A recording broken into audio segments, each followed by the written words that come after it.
अस्सलाम वालेकुम। पाकिस्तान में आज सबसे बड़ा इशू जो नेशनल लेवल के ऊपर लगता है हमारे सियासतदानों के सामने खड़ा है वो पाकिस्तान में करप्शन का खात्मा, नैब कैसे काम करेगा, किन लोगों को पकड़ेगा। और इसी हवाले से एक काफ़ी अहम केस जो है डॉक्टर आसिम का है।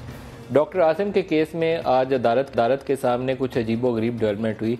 जब केस सामने आया तो रेंजर्स ने फौरी तौर पर शिकायत की कि इसमें कुछ मुल्ज़मान की फाइलें ही गायब हैं। 3 किस्म के मुल्ज़मान थे जो उनके हॉस्पिटल के ऊपर रेंजर्स का इल्ज़ाम ये था कि उनका इलाज होता रहा। कुछ का ताल्लुक वो कहते थे कि अलकायदा से मुंसलिक हैं या टीटीपी से मुंसलिक हैं, कुछ लियारी गैंग वॉर के थे और कुछ वो बराह रास्त इल्ज़ाम लगाते थे कि ये टारगेट किलर्स थे जिनका ताल्लुक MQM के साथ था और उनका यहाँ इलाज होता रहा और गन फाइट वगैरह करके रेंजर्स और पुलिस से यहाँ आकर छुप जाते थे। उनमें से 9 लोग, उनका मैं नाम ले रहा हूँ जो हमारे रिपोर्ट फाइल हुई है, जिसमें मोहम्मद शकील, असद इकबाल, काशिफ, रमीज़ शेख, बिलाल, इरशाद, अदील मुश्ताक, सुल्तान महमूद और हफीज़ शामिल हैं। इनकी फ़ाइलें, इन 9 लोगों की फ़ाइलें किसी तरीके से वहाँ से गायब हो गई हैं। हमारे प्रोड्यूसर साहब अभी कोशिश करेंगे कि आपको उनके बिल्स वगैरह की कॉपी भी हम स्क्रीन के ऊपर डालेंगे। ये बड़ा केस है जिसकी बिना के ऊपर सिंध हुकूमत कभी लगता है रेंजर से लड़ रही है, कभी लगता है पीपल्स पार्टी जो है वो नून लीग से गिले शिकवे कर रही है कि हमने तो आपको धरने के दिनों में बेल आउट करवाया था, अब हमें सर के ऊपर आन पड़ी है तो आप हमारा साथ नहीं दे रहे। कभी लगता है कि चौधरी निसार और सिंध हुकूमत या पीपल्स पार्टी के वज़रा आपस में एक दूसरे के ऊपर मुकाबले की फ़िज़ा में है कि कौन किसके दुम के ऊपर पहले पाँव रखेगा, यही वो जुमला इस्तेमाल करते हैं। दूसरा बड़ा केस, और वो बहुत अहम केस है, वो है बल्दिया फैक्ट्री फायर। 2012 में ये आग लगी थी जिसमें 259 इब्तदाई तौर पर कैजुअल्टीज़ थी। बाद में ये नंबर कुछ लोग हॉस्पिटल में जिनकी डेथ हो गई उसकी बिना के ऊपर कहीं पे 289 और कहीं पे 298 रिपोर्ट हुआ हुआ। एग्जैक्ट नंबर लॉ इन्फोर्समेंट्स के पास होगा। उसके ऊपर JIT बनी थी जिसने बड़ा तफसील से काम किया। 2 लेबॉर्ट्रीज़ जो हैं, कराची यूनिवर्सिटी की लेबॉर्ट्री और इसके अलावा पंजाब केमिकल लेबॉर्ट्री है, इन्होंने उस मौके का भी विज़िट किया जाए वारदात का जहाँ ये सारा वाक़या हुआ। एग्ज़ामिन किया कि वहाँ वजूहात क्या थी, कुछ शॉर्ट सर्किट था, कुछ और हादसा था जिसकी वजह से आग भड़क उठी और वहाँ से लोगों के निकलने का रास्ता नहीं था, क्योंकि उसका फैक्ट्री का स्ट्रक्चर भी कुछ ऐसा था कि निकलने का रास्ता नहीं था, इसलिए लोग अंदर जल के मर गए। तहकीकात के बाद जो JIT ने रिपोर्ट सबमिट की है वो MQM के हवाले से बहुत, मेरे ख्याल में उनको सियासी एतबार से बड़ा धचका मिलेगा अगर ये कानून में साबित हो जाती है अदालत में जाकर। JIT कहती है कि ये जो आग थी ये हादसा नहीं था, आग लगाई गई थी, दहशतगर्दी का वाक़या था। और जिन लोगों का इल्ज़ाम है उसमें हमार सिद्दीकी, MQM के वो की लीडर थे उस वक्त जिनका नाम इसमें आता है, और उनके साथी थे रहमान भोला और ज़ुबैर उर्फ चरिया हैं या चिड़िया हैं, जो भी हैं ये सब, इनके ऊपर इल्ज़ाम है। और ज़ुबैर के ऊपर मेन एलिगेशन ये है कि उसने पहली मंजिल पे भी और तीसरी मंजिल के ऊपर भी वो जो भी इनफ्लेमेबल मटेरियल था उसको ले जाया है, वहाँ पर आग लगाई है, जिसके नतीजे में ये लोग वहाँ कुछ जल के आग से मर गए, कुछ दम घुटने से मर गए। इशू क्या था? रिपोर्ट ये कहती है, रिपोर्ट में दावा ये किया गया कि 20 से 25 करोड़ रुपया भत्ते का मुतालबा था और इसके अलावा एनुअली आपकी जो इनकम होगी फैक्ट्री से उससे हमें हिस्सा क्या देंगे उसके ऊपर तय कर लें। जब डिस्प्यूट हुआ, बात आगे बढ़ी तो फैक्ट्री को आग लगा दी गई। ये मेन एलिगेशन है डायरेक्टली MQM के ऊपर। और बाद जो होम डिपार्टमेंट के लोग हैं सिंध के, उनका ख्याल ये है कि ये JIT, इतने 2 DIGs थे सिंध हुकूमत के, कराची पुलिस के, जिन्होंने इसके ऊपर काफ़ी तफसीली काम किया, लेबॉर्ट्री की रिपोर्ट, मुख्तलिफ जो विटनेसेस हैं उनके बयानात, उनका ख्याल ये है कि इतनी सख्त रिपोर्ट है कि इसकी बिना के ऊपर अगर सिंध हुकूमत या होम डिपार्टमेंट या वजारत दाखिला चाहे तो समरी बनाकर अरसाल कर सकती है कि इस बाकायदा ये जो लोग इन्वॉल्व थे, एक पूरा मिलिटेंट विंग जो है, इसके खिलाफ कार्रवाई के लिए या इसकी दहशतगर्दी के ऊपर कोई ऑर्डर सुप्रीम कोर्ट से रजू किया जाए और हासिल किया जाए। बहुत सख्त किस्म की रिपोर्ट है। इसको हम दोनों इशूज़ को फोकस करेंगे, साथ वो जो करप्शन वाला इशू है उस एंगल को भी साथ मिलाएंगे। और हमारे साथ आज मेहमान साथ में MQM से ख्वाजा इजहारुल हसन साहब हमारे साथ हैं। इसके अलावा सेनेटर सईद गनी साहब पाकिस्तान पीपल्स पार्टी से हमारे साथ हैं। इजाज़ चौधरी साहब पाकिस्तान तहरीक इंसाफ से हमारे साथ हैं।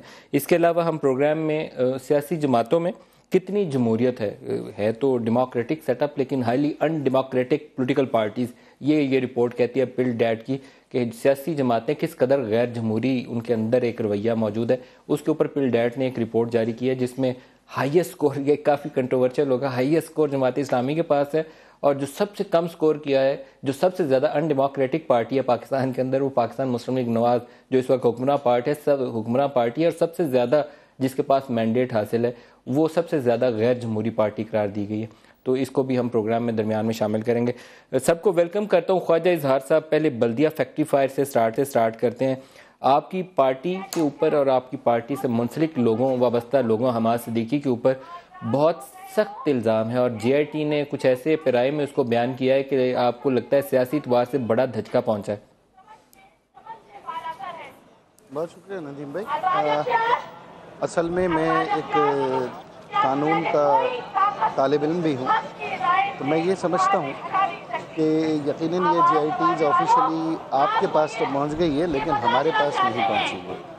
और ये JITs जिसके मंदरजात आप फरमा रहे हैं और जिस पे आप ही नहीं, कमोबेश माजी में भी बल्दिया फैक्ट्री के साने के ऊपर तमाम चैनल्स ने न सिर्फ अपने खदशात का इजहार किया और बाद चैनल्स ने तो कंक्लूजन में MKM के ख़िलाफ़ फ़ैसला भी दे दिया और उसमें MKM की लीडरशिप, MKM के मुख्तलिफ लोगों के नाम पर। हम ये समझते हैं कि JIT तहकीकात के अंदर एक सीढ़ी का काम करती है और किसी भी मुकदमे, किसी भी वारदात में मुल्ज़िमान या मुश्तबा अफराद को मुजरिम साबित होने तक का जो सफ़र है वो तमाम उसके जो सबूत, गवाह, शवाहिद और तमाम जो टेक्नोलॉजीज़ हैं उसकी मदद से उसका मुकम्मल होने तक इस पर मुत्तहदा कौमी मूवमेंट को हतमी तौर पर किसी भी तरीके से मुजरिम या उसके अंदर इन्वॉल्व करार देना मैं समझता हूँ इस मुल्क की चौथी बड़ी कौमी जमात के साथ ज़्यादती होगी। या अगर इसमें ये साबित भी हो जाता है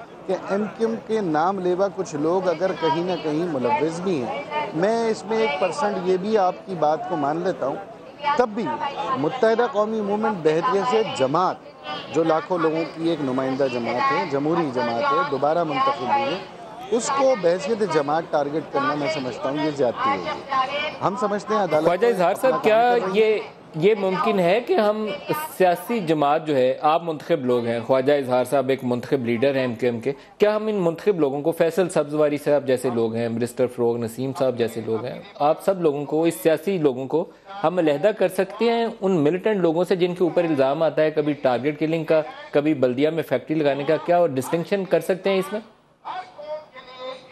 देखें, मैं बड़ी एक वाज़े तौर पे एक बात आपसे करूँगा। मैं समझता हूँ कि बिटवीन द लाइन्स ही मैं बात करूँ और आप माशाल्लाह सीनियर हैं, बात को समझ लेंगे। दो चीज़ें, इस बल्दिया फैक्ट्री की पहले माजी में एक रिपोर्ट आई जिसमें बड़ी ही अच्छी शोहरत के हामी IGs थे, उनकी सरबराही में एक रिपोर्ट आई और आज आप एक दूसरी रिपोर्ट बयान फरमा रहे हैं। तो इसका मतलब ये कि कहीं ना कहीं वो जो पहले वाली कमेटी थी उसको भी कहीं ना कहीं इवेल्युएट करने की ज़रूरत है, क्योंकि मेरी नज़र में मैंने तो दोनों JITs पे टॉक शो किया। जब पहली वाली रिपोर्ट थी तो भी मैं आपके सामने बैठा हुआ था, आपके अदालत में बैठा हुआ था, आवाम के कटोरे में था। आज दूसरी JIT आ गई है, मैं आज फिर जवाब दूँ, कल तीसरी आ जाएगी, मैं दोबारा से बैठा रहूँगा। तो पहली चीज़ तो इस तनाजुर में इसको देखें। दूसरा, तमाम सियासी जमहूरी जमातों को मिलिटेंट विंग से अलहदा रखना ही पाकिस्तान की बका और सलामती है। मुत्तहदा कौमी मूवमेंट रोज़ अव्वल से और बिलखुसूस इस ऑपरेशन में कायदे तहरीक के मुतअद्दिद बयानात, हमारे स्टेटमेंट ये वाज़े तौर पर कि नाम लिया जा सकता है। पुलिस की वर्दियों में काली भेड़ें हो सकती हैं। इसी तरीके से मुख्तलिफ इदारों के 19 ग्रेड के, 18 ग्रेड के, 17 ग्रेड के अफसर वो जराइम में मुलव्विस हैं, वो इदारों की आड़ में जराइम में मुलव्विस हैं, करप्शन में मुलव्विस है। सियासी जमातों में तो लोगों का आना बहुत आसान होता है, ये कोई पैरामिलिट्री फोर्स तो नहीं है कि इसमें लोगों की स्क्रीनिंग हो, लेकिन हाँ MKM से निकाला जाना बहुत आसान होता है। यही वजह है कि हज़ारों लोग निकाले गए हैं और जिस तरीके से मंजर में नाम आते जा रहे हैं। सईद गनी साहब से इसके ऊपर जवाब ले लूँ क्योंकि सिंध हुकूमत का इसमें एक बुनियादी होगा। सईद गनी साहब, क्या ये दो बातें आपसे मैं बारी बारी जानना चाहूँगा। पहले इसी रिपोर्ट के ऊपर जो फैक्ट्री फायर वाली है इसके ऊपर आपसे जान लूँ, क्या वो जो लोग हैं जिनके ऊपर मिलिटेंसी का या दहशत गर्दी का इल्ज़ाम आता है, यहाँ पर 300 लोगों को जिंदा जलाने की बात हो रही है, ये 259 है या 289 जो भी नंबर है, ये मेरे पास मैंने खबरें अभी निकाल के देखी हैं, कुछ कैजुअल्टीज़ बताया जाता है हॉस्पिटल में हुई हैं, वो मिला लें तो ये 289 या 298 का नंबर दो जगहों पर लहदा रिपोर्ट है। रॉयटर्स की एक स्टोरी ने 298 रिपोर्ट किया हुआ। अब मेरे लिए लम्हा फिक्रिया है ये कि अगर सियासी जमात के कुछ ऐसे लोगों का नाम आता है JIT के अंदर जो अदालत कबूल कर लेती है, अगर ये JIT की रिपोर्ट सजा हो जाती है, तो फिर क्या उसके मिलिटेंट विंग को आप सेपरेटली करके सजा देंगे, क्या करेंगे?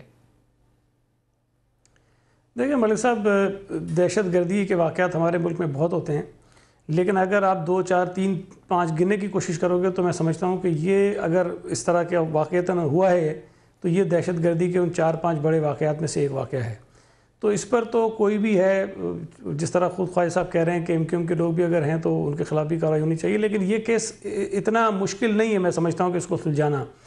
इसलिए कि एक तो वो लोग हैं जिन्होंने ये बताया कि जी हमने ये आग लगाई, किसके कहने पे लगाई, किसने भत्ता मांगा था, लेकिन बुनियादी किरदार उन फैक्ट्री मालिकान का बनता है जिनसे पैसे मांगे गए होंगे। ये तो नहीं हो सकता कि उनको वैसे ख्वाब आ गया होगा जी कोई पैसे मांग रहा है।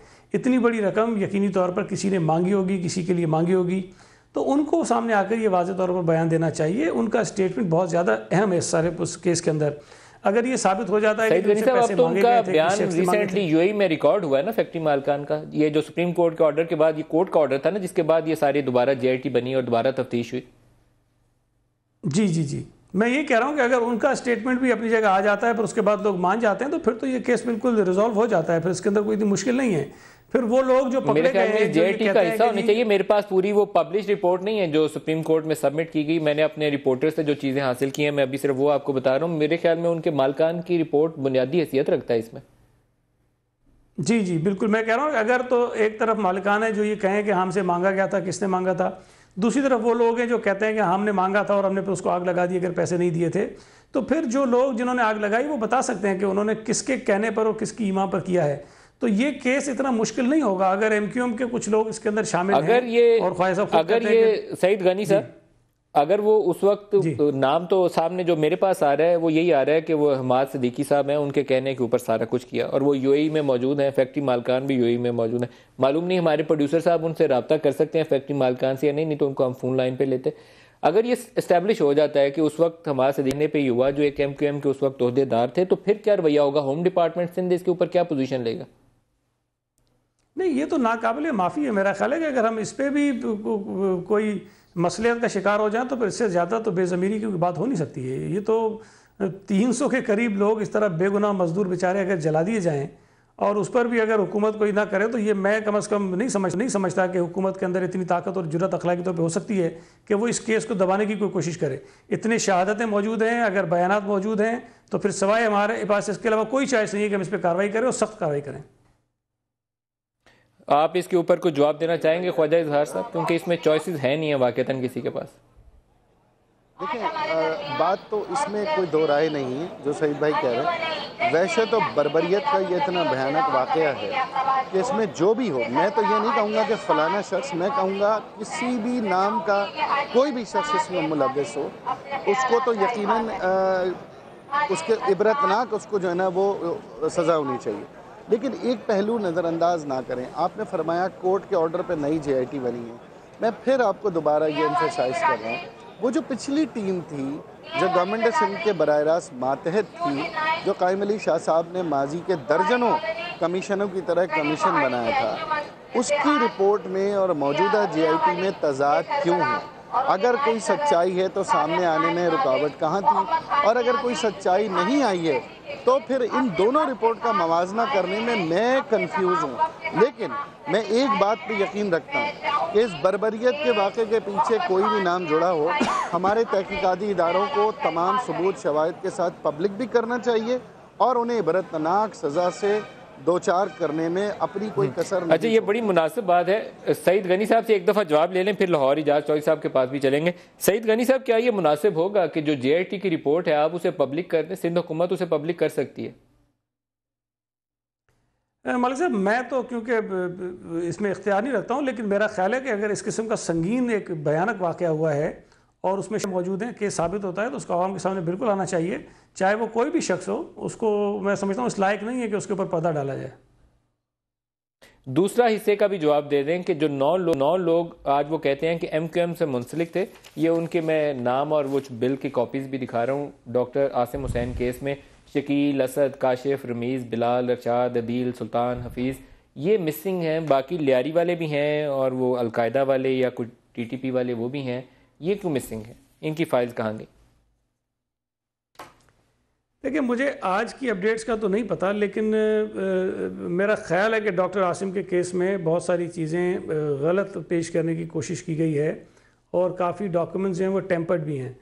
तो अदालत के सामने सारी चीज़ें आ जाएंगी जो मुझे उनके वकील ने बताया था कि उनके पास जो जेन्युइन डॉक्यूमेंट्स हैं वो मौजूद हैं, और जो अदालत में पेश करने की कोशिश पहले की गई थी जिसमें टेम्परिंग की गई थी वो अदालत में साबित हो जाएंगी। तो मैं नहीं समझता कि ये इतना मुश्किल काम है कि फ़ाइलें मिस हो गई और वो ना मिलें। अगर हॉस्पिटल का डेटा निकालेंगे, रिकॉर्ड निकालेंगे, तो मेरा ख्याल है हर पेशेंट का रिकॉर्ड जो है वो हॉस्पिटल में मौजूद है। और ज़ियाउद्दीन हॉस्पिटल कोई ऐसा छोटा और हॉस्पिटल नहीं है कि जिसमें हाथ से रजिस्टर पे लिख दिया जाता हो। वहाँ काफ़ी बड़ा सिस्टम है उनका पूरा, और उसके अंदर हर चीज़ मौजूद होगी। अच्छा, लाहौर चलते हैं। इजाज़ चौधरी साहब से भी अब इन दोनों इश्यूज़ पे ले लेते हैं। इजाज़ साहब, पहले तो फैक्ट्री फायर के ऊपर अगर किसी जमात से मुंसलिक कुछ लोग, क्योंकि अब हमारे पास 3-4 वाक़यात हैं। एक है बल्दिया फैक्ट्री फायर जहाँ पर कुछ लोगों ने आग लगाई जिसमें 300 लोग जो थे वो ज़िंदा जल गए। एक हमारे पास लाहौर मॉडल टाउन का सानिया है जहाँ सिटिंग गवर्नमेंट आंखें बंद करके, उसको पता ही नहीं चला, लाइव टीवी के ऊपर नज़र आ रहा था गोलियां चल रही थी, 100 बंदों को गोली लग गई। जिस ज़माने में ये बल्दिया फैक्ट्री फायर हुई उसी ज़माने में लाहौर में शू फैक्ट्री में भी एक आग लगी जिसमें 25 लोग मारे गए थे।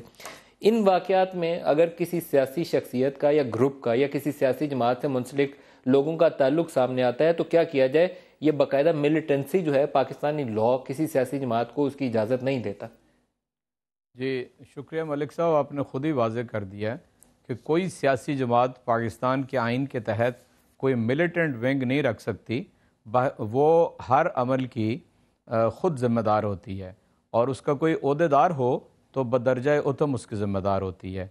ये बल्दिया फैक्ट्री का वाक़या हो या जो दूसरा आप डॉक्टर आसिम हुसैन साहब वाला वाक़या है, मेरी दानिश में ये दोनों ही पाकिस्तान में बैड प्रोसिक्यूशन और बैड इन्वेस्टिगेशन की मिसालें हैं, जिससे पाकिस्तान की तारीख़ भरी पड़ी है और बड़े लोगों की बहुत ज़्यादा भरी पड़ी है।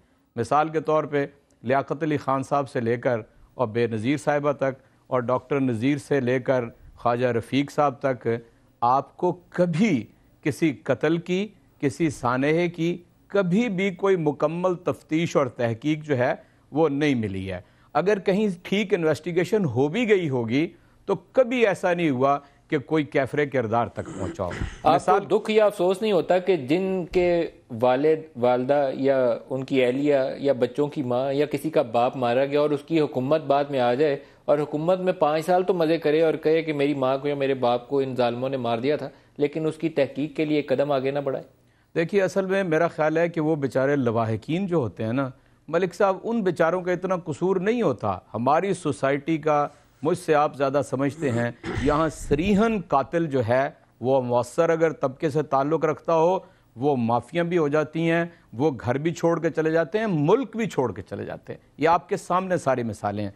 चुनाचे बहसियत मजबूरी जो सोसाइटी का कोलैप्स है वो अपनी जगह है, लेकिन हमारे यहाँ के अदारों की जो कमबख्ती है वो यानी यहाँ पर दीदनी है। मैं मिसाल देता हूँ आपको, यानी जरदारी साहब पे SGS कोटेक्ना का केस चला, सारी तारीख और सारा रिकॉर्ड मौजूद था। जब वो फाइनल होने लगा तो पता चला कि वो ओरिजिनल कागजात जो SGS कोटेक्ना के थे वो सारे यानी चेक जो इनके अकाउंट्स में ट्रांसफ़र हुए थे, जब अदालत ने कहा कि ओरिजिनल पेश करें, फैसला करना है, तो आपको पता है पाकिस्तान में वो न मिल सके। अच्छा, मैं एक ब्रेक ले लूँ इजाज़ चौधरी साहब। इसमें वैसे एक अफसोसनाक पहलू हमारे सियासी जमातों के रोल का है। वो मलिक कयूम साहब जिन्होंने SGS कोटेक्ना उनको सज़ा दी थी शहबाज शरीफ साहब की और सैफुर रहमान साहब से टेलीफोनिक टॉक के बाद, वही बाद में ख़त लिखने वाले थे, वही बाद में ख़त वापस लेने वाले थे, वही बाद में केस ख़राब करने वाले थे, और सब हुकूमतों के वो साथी भी थे। मैं एक ब्रेक ले लूँ, ब्रेक के बाद दोबारा इसके ऊपर बात करते हैं।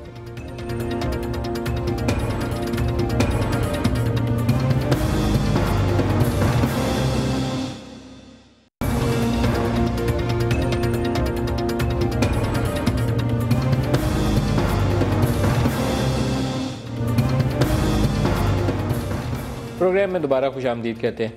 ख्वाजा साहब, आज कुछ लोगों के गिरफ्तारी के वारंट भी जारी हुए जिसमें शायद आपका नाम भी शामिल है। ये मामला आगे कैसे बढ़ेंगे? जी, मुझसे फरमा रहे हैं? जी ख्वाजा इजहार से। जी, वो एक मुकदमे में शायद ताली बजाने के जुर्म में कहीं मफरूर करार दिया हुआ है हमें, और उसमें बहुत सारे हमारे रहनुमा अदालतों के चक्कर भी लगा रहे हैं। और यकीनन अभी मुझ तक कोई कानूनी तौर पर रब्ता नहीं हुआ, मैंने पुलिस से रब्ता भी किया था, लेकिन हम ये समझते हैं कि जहाँ पर जिस मुल्क में दहशतगर्दों, इंतहा पसंदों, ख़ास तौर पर तालिबान, ख्वाजा साहब आपको ये थोड़ा सा मजाक वाली बात लगेगी, आप लाइव प्रोग्राम में बैठे बात कर रहे हैं और इस वक्त आपकी जितनी कराची पुलिस है और लॉ इन्फोर्समेंट के दायरे हैं सबको पता होगा कि आप कहाँ मौजूद हैं, फिर भी आप मफरूर हैं। जी फरमाइए दोबारा। मैंने कहा कि इस वक्त आप लाइव प्रोग्राम में बैठे गुफ्तगू कर रहे हैं लेकिन पुलिस आपको ढूंढने नहीं आ रही, साथ आपके वारंट गिरफ्तारी भी जारी करती है, ये कोई मजाक वाली कैफियत ही है। देखिए मैं समझता हूँ कि ये जो मुकदमा है पुलिस भी समझती है, पुलिस अपनी रिपोर्ट भी जमा करा रही है, हम अदालतों में पेश हो भी रहे हैं, हमारे तमाम साथी पेश हो रहे हैं, यकीनन मैं भी पेश होऊंगा, लेकिन हम ये समझते हैं कि इस मुल्क में उठने वाली वाहिद आवाज़ तालिबानाइजेशन की, तालिबानाइजेशन के ख़िलाफ़, दाइश के ख़िलाफ़, इंतहा पसंदी, दहशतगर्दी के ख़िलाफ़, अगर वो आवाज़ उस आवाज़ को दबाने के पादाश में एक तरफ उनके खिताबात पे पाबंदी है इनके कायद जनाब अल्ताफ़ हुसैन के, दूसरी तरफ हम तमाम लोगों को उनकी तकरीर सुनने पर ताली बजाने के ऊपर सहूलतकार और दहशतगर्द करार दे दिया गया है, तो मैं समझता हूँ ये एक इंतहाई मज़ाक़ा खेज़ बात है। लेकिन हम इसके बावजूद अदालतों में अपने उस ताली बजाने के जुर्म को भी डिफेंड करेंगे और डिफेंड कर रहे हैं। लेकिन हम समझते हैं कि अगर कहीं हुकूमत इसमें सिंध, जो ख़ास तौर पर सिंध हुकूमत है, जो ख़ास तौर पर कायम अली शाह साहब हैं, जो कि इस ऑपरेशन के कप्तान हैं, जिनके वज़रा असम्बलियों में एक घंटा इस ऑपरेशन की तारीख में कसीदे पढ़ते रहे, उनकी खामोशी बड़ी मायने खेज़ है।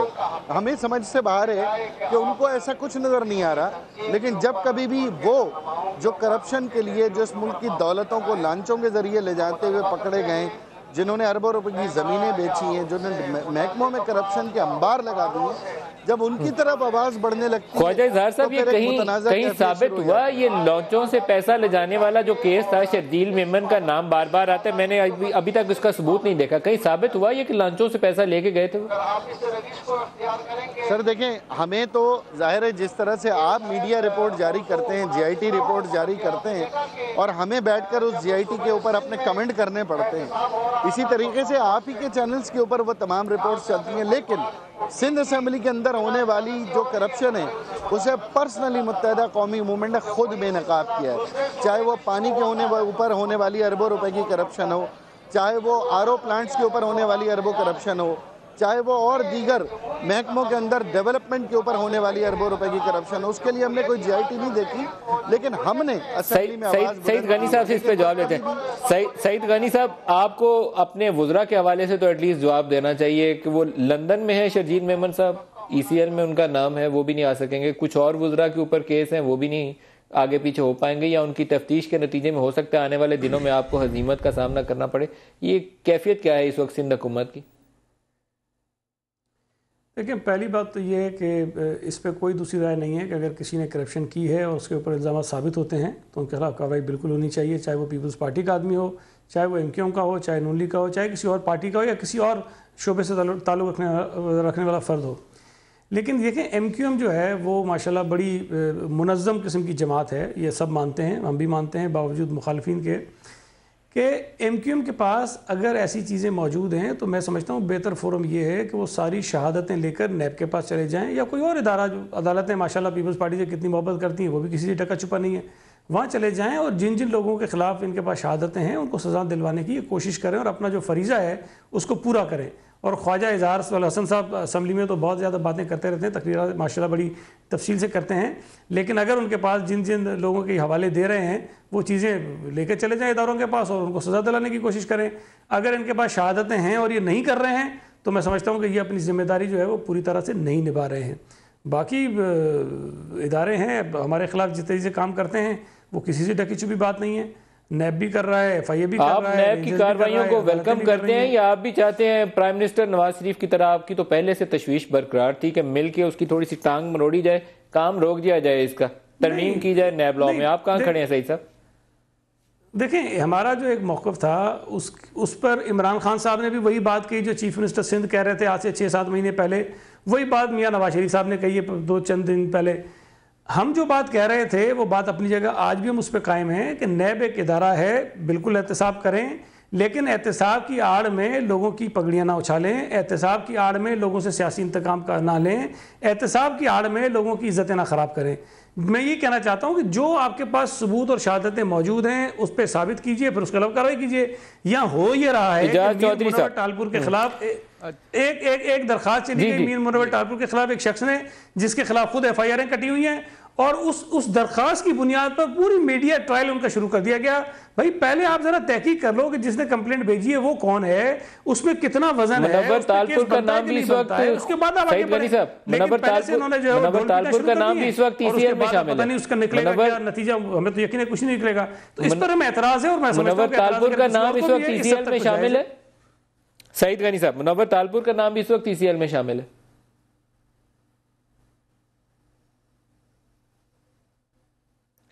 उनकी लाइन कट गई है जी। इजाज चौधरी साहब के पास चलते हैं। चौधरी साहब, आपकी जमात जो है सबसे पहले कहती थी कि हम करेंगे एहतसाब, लेकिन आपने सबसे पहल की, अपने नैब का वो जो एहतसाब का आपने कानून बनाया था, सबसे पहले उसकी टांग आप ही ने तोड़ी, उसको इतना कमज़ोर कर दिया कि DG साहब को इन प्रोटेस्ट रिज़ाइन करके जाना पड़ा। तो आप तो कहते थे कि हम बड़े अच्छे हैं, ये नून लीग वाले और पीपल्स पार्टी वालों का मुकमुका है, तो आप भी वैसे ही साबित हुए। अच्छा, वैसे मलिक साहब, आपने वो जो जनरल साहब ने रिज़ाइन किया है वो देखा है। उस रिज़ाइन में कोई हुकूमत के ख़िलाफ़ उन्होंने, यानी KP के गवर्नमेंट के ऊपर कोई शिकायत नहीं की। KP के गवर्नमेंट का ही इशू है इजाज चौधरी साहब। मैं यहाँ झूठ नहीं बोल सकता, मैं उनका इंटरव्यू कर रहा था यहाँ बैठा हुआ। वो कहते हैं कि आपके 7-8 गुजरे हैं। मैंने मैंने सुना वो इंटरव्यू मलिक साहब, मैं इसीलिए जवाब दे रहा हूँ। और मैं ये अर्ज़ करना चाहता हूँ कि एक तो उन्होंने जो लिख के चीज़ दी उसमें कोई उन्होंने ये बात नहीं की कि शो के ऊपर उन्होंने बातें की, वो भी किसी एक मिनिस्टर के खिलाफ भी कोई इंक्वायरी इस वक्त एहतसाब जो है कमीशन उसके अंदर नहीं हो रही है। जनरल हामिद खान का कहना है कि आपके 7-8 वज़रा के खिलाफ इंक्वायरी जारी है। उसने शो में कहा 8 वज़रा 14 में से, और 60% बजट करप्शन की नजर हो रहा है। मैंने सुना है एक लफ्ज मेरे, और मैं उन लोगों में PTI में हूं जिन्होंने चेयरमैन से ये रिक्वेस्ट की कि इस 24 तरमीम को आप रिव्यू कराएं, इसलिए कि हमारा जो स्टांस एहतसाब के ऊपर है वो कमजोर ना होने पाए। तो आपने तो कमजोर कर दिया, या तो उसको असल लॉ को वापस ले आए, फिर तो हम कहेंगे कि आपने गलत काम किया था, अब उसकी इस्लाह कर ली। आपने लॉ चेंज नहीं किया दोबारा, उसको असल हालत में वापस ले आइए। मेरा ख्याल है वो कमेटी बन चुकी है आज से 2 रोज पहले, और उसमें यह कहा गया है कि 2 से 4 हफ्ते के दरमियान इसको रिव्यू करके ये ऐसा बनाया जाएगा कि क्रॉस द बोर्ड एक्सेप्टेड होगा।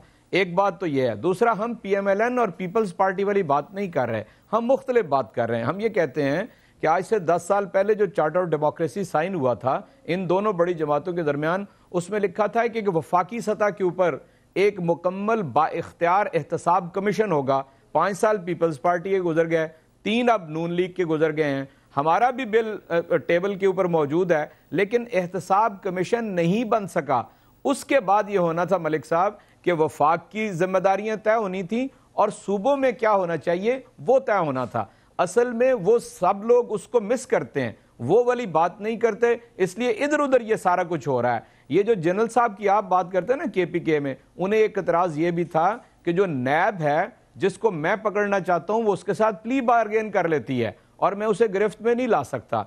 चुनाचे जब तक पूरे मुल्क के अंदर एक यकसा निज़ाम आप नहीं रखेंगे उस वक्त तक ये सूबों को मरकज से, मरकज को सूबों से शिकायत पैदा होती रहेंगी। लेकिन हमारा मौक़िफ़ ये है कि जो जहां पर काबू आया है कभी एहतसाब तोड़ नहीं पहुंचा है, वो किसी न किसी जगह पर कॉम्प्रोमाइज हो जाता है। आप सारे मेहमान अगर मुझे इजाजत दें तो यहाँ दूसरा जो टॉपिक है उसको भी प्रोग्राम में शामिल कर लें। पिलडेट ने सर्वे जारी किया है और अहमद बिलाल साहब भी हमारे साथ शामिल हो रहे हैं। अहमद बिलाल साहब, आपको वेलकम करूंगा। आप कहते हैं कि सबसे ज्यादा गैर जमहूरी पार्टी नून लीग है जिसके पास इस वक्त सबसे ज्यादा मैंडेट है, और सबसे जमहूरी पार्टी जमात इस्लामी है। इसकी थोड़ी सी वजाहत आप खुद ही फरमा दीजिए।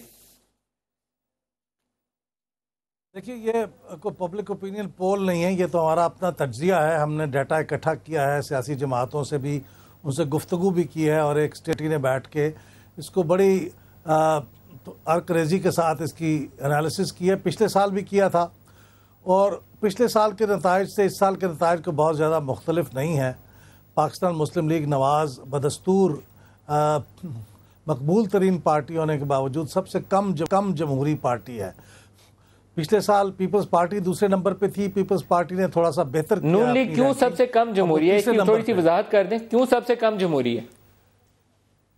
इसकी बुनियादी वजह तो ये है कि ये इस पार्टी के तो ना तो इंतखाबात होते हैं, यानी ओवर टाइम हो चुका है, 2 साल आगे गुजर गए हैं, इलेक्शन नहीं हो रहे।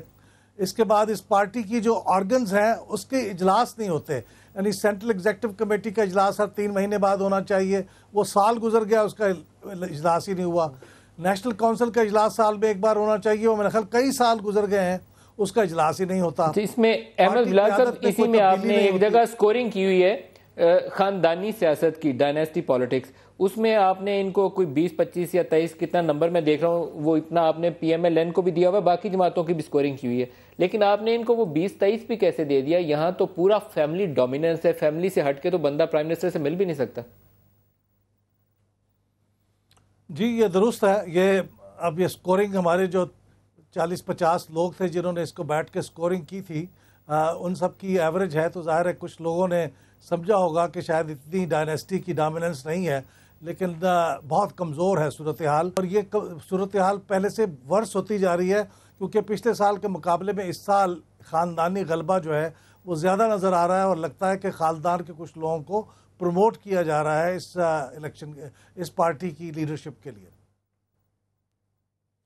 मैं एक ब्रेक ले लूं, मैं ब्रेक से वापसी पे के ऊपर बाकी भी अपने मेहमानों से चाहूँगा कमेंट करें, क्योंकि बाप प्राइम मिनिस्टर हो और बेटे बेटी भतीजे भाई और ख़ानदान के, बीवी के खाला का बेटा, बीबी की वो साली का बेटा भांजा, वो सारे लगे कि हुकूमत चला रहे हैं एक पंजाब में और सेंटर में, तो ये तरीका कार है, ये जमहूरी कदरों के बिल्कुल मुनाफी है। तो ब्रेक ले लूँ, ब्रेक के बाद सईद गनी साहब और एजाज चौधरी साहब से चाहूँगा इस पर कमेंट करें, हमारे साथ रहिएगा।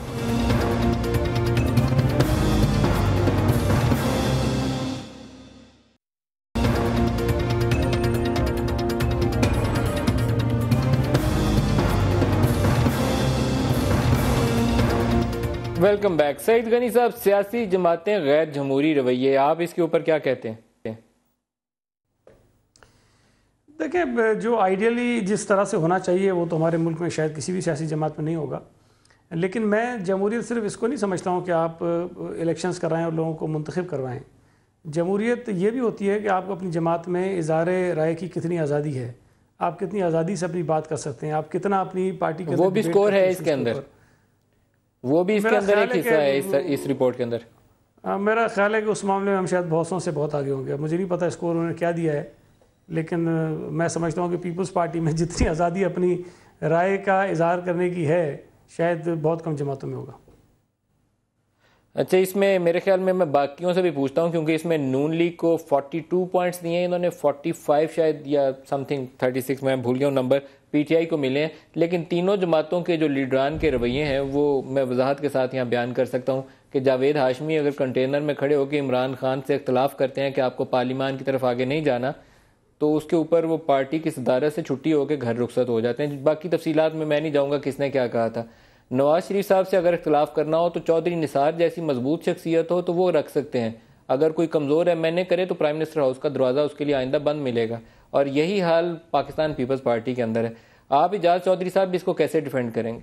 अच्छा, पहली बात तो ये कि जावेद हाशमी साहब आज खुद छोड़ के गए हैं, उन्हें जो बाकी वजाहत की पार्टी की तरफ से नहीं जाना, बाकी वजाहत की बातें, इख्तिलाफ राय की इजाज़त नहीं है। जी, मेरा ख्याल है कि मेरे जितना, मैं चूँकि खुद बहुत ज़बरदस्त इख्तिलाफ राय करता हूँ और जो चीज़ ईमान की हद तक दाखिल हो वो मैं पब्लिकली भी करता हूँ, जैसे KPK की तरमीमों के ऊपर मैंने पिछले 1 हफ्ते के अंदर किया है। तहरीक इंसाफ में मैं आपको बता देता हूँ मलिक साहब, मैं कोई 20 साल जमात इस्लामी में रहा हूँ और 10 साल अब मुझे तहरीक इंसाफ में हो गए हैं।